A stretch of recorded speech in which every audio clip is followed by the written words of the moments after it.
Naquela noite, quando eu cheguei, Alex ainda não havia chegado. Era estranho, mas eu estava tão cansada que sequer dei importância. Tomei meu banho e comi qualquer coisa que estava ali e fui me deitar. Acordei 1h da manhã e nada do meu marido aparecer. Quando eu liguei para ele, chamou até cair. Liguei mais uma vez e foi direto para a caixa postal. Ele não queria falar comigo. Levantei-me e fui até a sala e só então me dei conta de que havia um bilhete ali. Alex havia me deixado. Terminou o bilhete me desejando um feliz aniversário de casamento. Era isso. Eu havia me esquecido completamente da nossa data. Ele jamais me perdoaria. Fiquei arrasada. Peguei o meu carro e corri pela vizinhança à procura do meu marido. Continuei ligando com a culpa me corroendo. Quando eu entrei, já se passava das 4h da manhã. Ele estava na sala já com as malas todas prontas para partir. Ele estava certo. Quem é que esquece o aniversário do próprio casamento? Pelo menos não alguém que se preocupa. Se despediu de mim dizendo que agora eu teria tempo para crescer na vida, que era ele quem estava me atrapalhando. Eu praticamente implorei, mas ele não voltou atrás. Fiquei sozinha naquela casa como se minha vida tivesse ruído. No dia seguinte eu não consegui sair para trabalhar. Estava tão mal que sequer podia explicar o motivo. Às 18h meu interfone tocou e era Marina. Pensei em mandar o porteiro dizer que eu não estava em casa, mas aquela mulher havia se deslocado até a minha casa. Fora a única do banco a se preocupar e ligar para mim, embora eu não tenha atendido. A recebi tentando esconder o meu choro. Marina entrou e quando viu meu estado me deu um abraço apertado. Foi até a cozinha e ajeitou tudo. Depois fez com que eu tomasse um banho e fez algo para eu comer. Fez com que eu me deitasse sem me dizer uma só palavra. Eu nunca na vida tive um carinho como aquele que não fosse de Alex. Eu também nada dizia. Marina apenas seguia fazendo o que estava fazendo. Mas eu fazia o que ela sugeria porque eu estava exausta até mesmo para negar a ajuda. Naquela noite eu imaginei que se minha mãe não tivesse ido embora, talvez estivesse fazendo aquilo por mim, aquilo que Marina estava fazendo. Adormeci e nem havia ido embora. No dia seguinte, um pouco melhor, eu consegui ir trabalhar. Quando eu fui lhe agradecer, ela sorriu e me entregou as pastas do dia. Naquele momento eu soube que havia um cliente muito importante na agência, mas eu não tinha a menor condições de falar com ele. Primeiro por conta do meu drama pessoal e depois porque ele era americano e meu inglês ainda não era lá essas coisas. A funcionária Paula, que era uma das fluentes, não estava na agência, tampouco Isabel. Eu teria de me virar sozinha com aquele homem. Se quiser, eu posso ajudar você. Ouvi a voz de Marina no fundo da sala como uma luz no fim do túnel. Você fala inglês? Perguntei atônita. É claro que ela falava. Isabel não marcaria uma reunião sem a Paula presente, sabendo da minha deficiência com a língua. Um pouco. Dá para enganar. Mas se juntar você e eu fica mais fácil. Como é de se imaginar, ela não falava um pouco, era fluente. A senhora que usava rasteirinha falava inglês como o próprio empresário que ali estava. Vi uma mulher de cabelos grisalhos e uma sandália baixa se agigantar em explicações articuladas para aquele empresário. Não era possível, porque ela não falava sobre aquilo. Seria melhor ouvir isso do que sobre seus filhos prodígios e fábricas de slimes. Quando terminamos, meus olhos brilhavam. Naquele meu dia de treva, a Marina me trouxe um pouco de luz. Eu estava tão feliz por saber que ela falava inglês. Era como se eu tivesse orgulho por aquela senhora. Meu coração doeu quando depois da reunião ela veio pedir desculpas por estar enferrujada. Marina, o que é que você mais esconde de mim, hein? Um PhD por acaso? Eu lembro de ter dito para ela. Nesse instante ela se calou e eu cheguei a crer que ela fosse mesmo. Em seguida deu uma risada e eu vi que era apenas uma brincadeira. Eu descobriria pouco tempo depois que Marina havia sido chefe de Isabel e de Hélio ali naquela agência. Que aquele carinho e respeito dos dois por ela se dava pela liderança que ela havia exercido anos atrás, ao qual eles nunca haviam esquecido. A única coisa que eles fizeram agora foi abrir as portas para uma pessoa extremamente talentosa, que em algum momento se colocou em segundo plano para cuidar da própria família. Os dois haviam sido tocados de maneiras diferentes pelo dom de Marina. É isso que hoje eu atribuo a ela, que tinha um dom, o dom de ser mãe para além de seus próprios filhos. A minha gerente Isabel havia sido uma aluna de escola pública que estava no banco por causa de um projeto do governo para jovens aprendizes.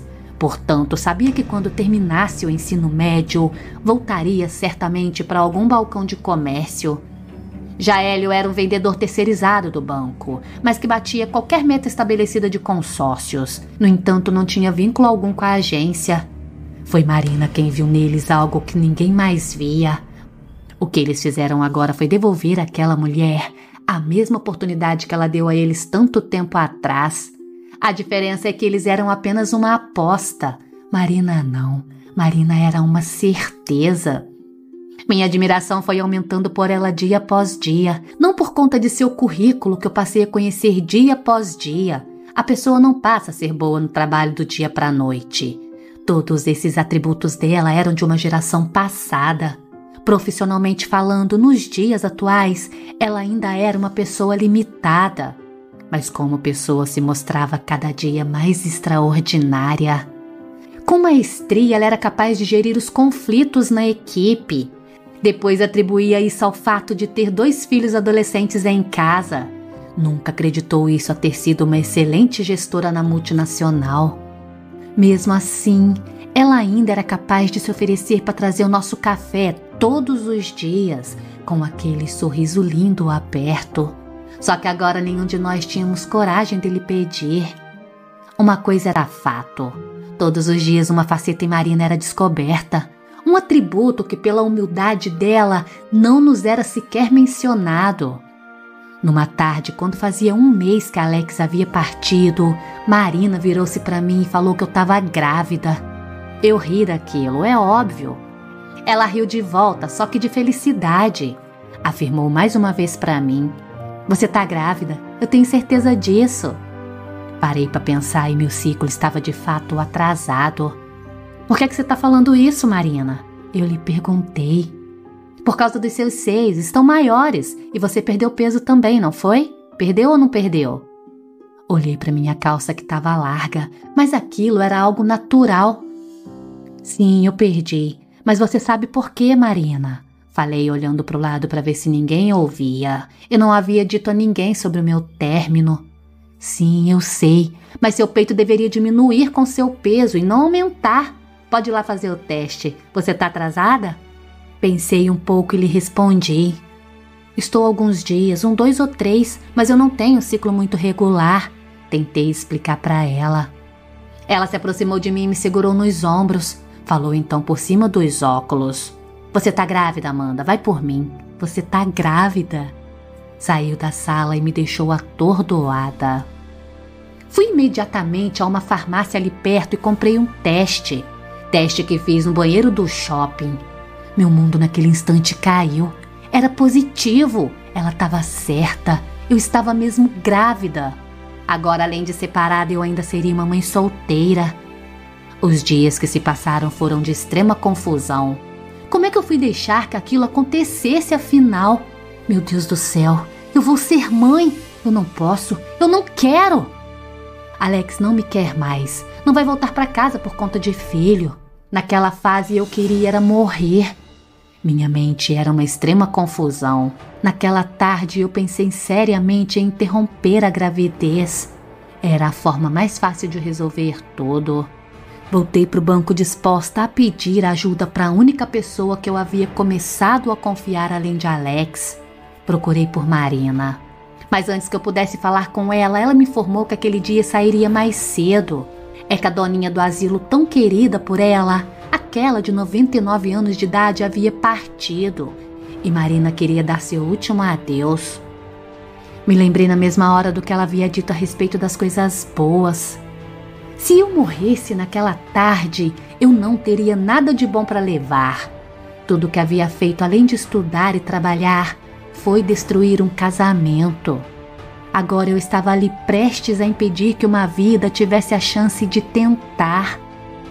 Fui para casa e chorei o resto daquela tarde, mas eu estava decidida. Eu não tiraria aquela criança. Eu não tinha direito de fazer aquilo. No entanto, eu decidi não contar para Alex, embora Marina tentasse me dissuadir daquilo.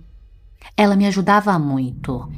Eu que questionei tantas vezes como aquela senhora poderia fazer algo por mim, me vi diante agora de possibilidades infinitas. Ela foi me ensinando dia a dia que ninguém perde nada em ser humilde nessa vida. Me mostrou que quanto mais doamos o tempo que temos, o céu mais se abre para nós, se expande, e então é como se nossas horas dobrassem. Me ensinou que se abnegar não é algo que você faz pensando em retorno, que reciprocidade é um termo muito usado no meio bancário, mas na vida o retorno vem apenas de Deus, e se descabelar contra isso só faz com que soframos ainda mais. Alex voltou para casa pouco depois de uma parente dele ter me visto num consultório de um famoso obstetra. Eu também já não queria mais esconder aquilo dele. Nos reconciliamos. Ele estava radiante.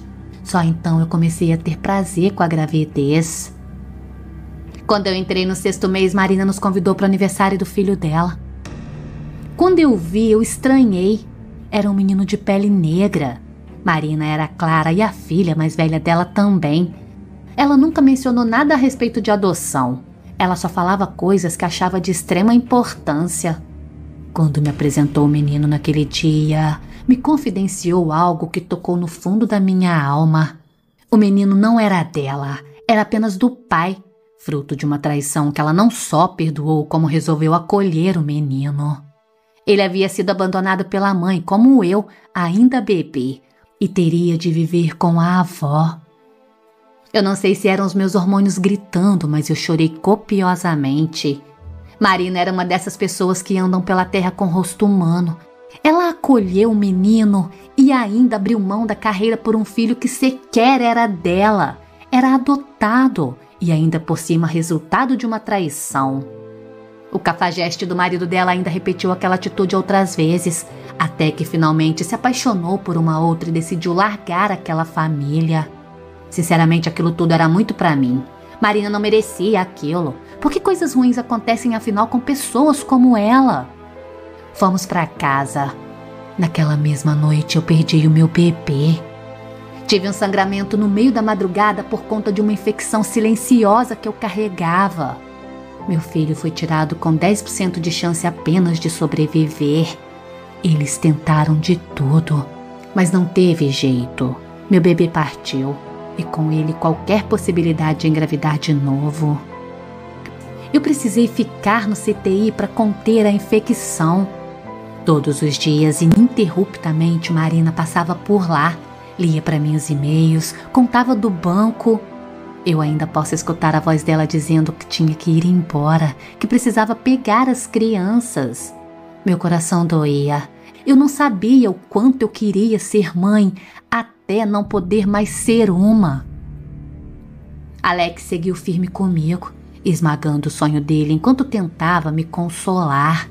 Nunca em sua vida jogou na minha cara o fato de eu não querer aquilo antes. Ele sabia o peso da minha culpa e sabia que eu teria de lidar com aquilo pro resto da minha vida. Aos poucos as coisas foram voltando ao normal. Marina já era nessa altura a pessoa que eu mais confiava na vida. Era uma amiga, guardiã, uma fiel confidente. Eu a amava como se fosse da minha própria família. Só não digo como a uma mãe, porque eu nunca tive prazer de saber como é ter uma, mas deve ser muito próximo do que eu sentia por ela. Uma tarde entrou uma mulher no banco e Marina foi atendê-la. Percebi que ficou completamente desconcertada. Atendeu ainda assim a mulher, que passou a agir de uma maneira ríspida com Marina. Falava grosserias e se queixava o tempo todo do atendimento. Dizia que estava lento, que ela não tinha qualificação e que queria falar com uma outra gerente. Aquilo foi me consumindo de onde eu estava. Marina permanecia de cabeça baixa diante do computador, tentando atender aquela mulher, mesmo sendo maltratada. Eu então levantei, resolvi intervir. Lembrei-me mais uma vez daquela frase de Einstein. Eu posso ajudar? Perguntei. Marina se levantou e percebi o quanto ela estava atordoada. Pediu para mim que eu assumisse o atendimento. Aquela mulher ali era a amante. Estava ali para fazer com que Marina perdesse o emprego, nada mais. O ódio da garota era explícito. Quando eu vi que Marina não estava bem, chamei por Kátia e pedi que assumisse o atendimento. Fui então lá ver como é que estava a minha amiga. Ela chorava lá perto do arquivo, como eu nunca tinha visto fazer. Aquilo, no entanto, foi libertador para mim. Marina era uma humana, afinal. Ela me disse que aquela garota vinha fazendo ameaças de ir ao banco há dias. Falou que o marido a havia largado e ela pensava que ele estava voltando para a casa de Marina. Marina não era o tipo de pessoa que sabia revidar. Ela é muito melhor do que isso. Uma mulher evoluída que sempre resolvia as coisas no campo das ideias. Ela, mas naquele dia em especial, não eu. Aquela mulher do lado de fora precisava de um basta, algo que Marina não faria. Levantei então tomado de uma raiva que eu não sabia controlar e fui então falar com ela. A garota extremamente descontrolada xingava todo mundo. Quando virou-se para mim e me xingou, eu esqueci qualquer educação que carregava e xinguei ela de volta no mesmo dialeto de baixo calão. Foi quando ela voou em cima de mim, me agredindo. Sem saber o que fazer, eu revidei. Os seguranças vieram no mesmo instante e nos apartaram. E só então eu me dei conta da baixaria que estava acontecendo dentro do banco. Marina me olhava apavorada. Eu não queria nem saber. Meu salto 12 agora tinha a mesma altura das rasteirinhas daquela senhora, mas não a mesma classe que ela carregava. Porém, nunca mais ela ouviria desaforos daquelazinha lá sem classe. Mandei que colocassem ela para fora imediatamente. Hoje eu sei que os últimos acontecimentos da minha vida pessoal contribuíram para aquele episódio lamentável, mas eu não posso dizer que tenha me arrependido. Isso nunca aconteceu. Levei um gancho de 7 dias na agência. Fomos processados por aquela lá, perdemos o processo, mas graças a Deus eu não fui demitida. Acho que nisso o fato de Marina ser tão querida me beneficiou. Meus chefes, ao saberem que eu fiz aquilo para defendê-la, não hesitaram em ficar do meu lado. Trabalhei ao lado de Marina por 10 anos da minha vida e nunca desde então conheci ninguém como ela. Foi quando conseguimos realizar o sonho de vir para cá. Moro nos Estados Unidos faz 10 anos. Um ano antes de virmos, no entanto, conseguimos a aprovação da adoção de Enzo. Foi quando finalmente pudemos buscar o nosso filho. Marina virou a madrinha dele. Quem mais eu poderia chamar? Um dia, enquanto ela brincava com ele, eu lhe chamei e lhe disse: Mari, ele não tem os olhos do Alex e nem os meus. Não tem meu cabelo e nenhum traço do meu marido. Me explica por que é que ainda assim eu o amo como se tivesse saído de mim. Ela, me entendendo, se ateve apenas a responder: ser mãe é se deixar ser tocada pelas mãos de Deus, Amanda. E você permitiu. Você é mãe de 2 meninos, mas um está lá no céu agora. O seu segundo filho é um presente que veio lá de cima. Mais uma vez ela conseguiu me tocar com as frases dela. Sem muito o que dizer, eu apenas disse para ela: e você também, minha amiga. Você também foi um grande presente do céu nas nossas vidas.